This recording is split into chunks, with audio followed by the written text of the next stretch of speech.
Good evening, class. Tonight I will be answering question number 2. What are the key functions and responsibility of school resource officers? Describe Sullivan's 3 types of remediation for cyberbullies and provide an example of each. Under the circumstances, do you think each would be most appropriate and why?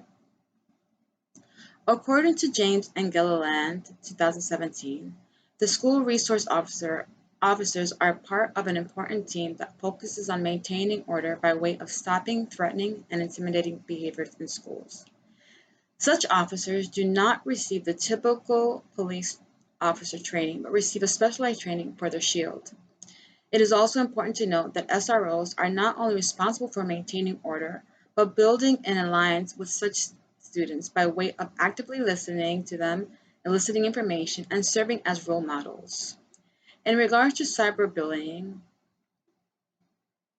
Sullivan suggests 3 approaches. The first is punishment. This involves the criminal justice system and has heavy ramifications such as expulsion, detention, and other disciplinary procedures. James and Gilliland believe that this should be a last resort and should only be considered when the safety and integrity of a student is at risk. An example of this would be an ex-boyfriend revealing a not so flattering picture of his ex-girlfriend or sharing some very private information of hers.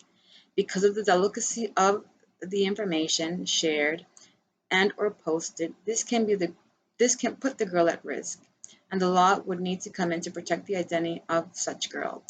The boy will be brought up on charges through the court and extreme measures taken, like paying off through damages in a civil case to the girl and her family.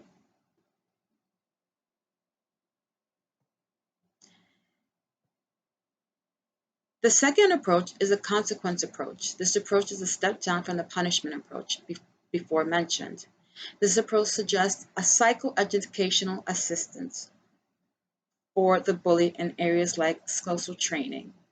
An example of this can be mediation groups or communication groups where bullies are taught to manage their own frustrations first, but also empower them to learn how to express themselves without having to demean another person.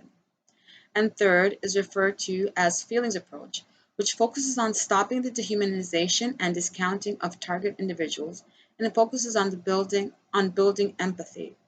An example of this would be to counsel the bully and speak to him about how he would like to be treated and to place him in the other shoes.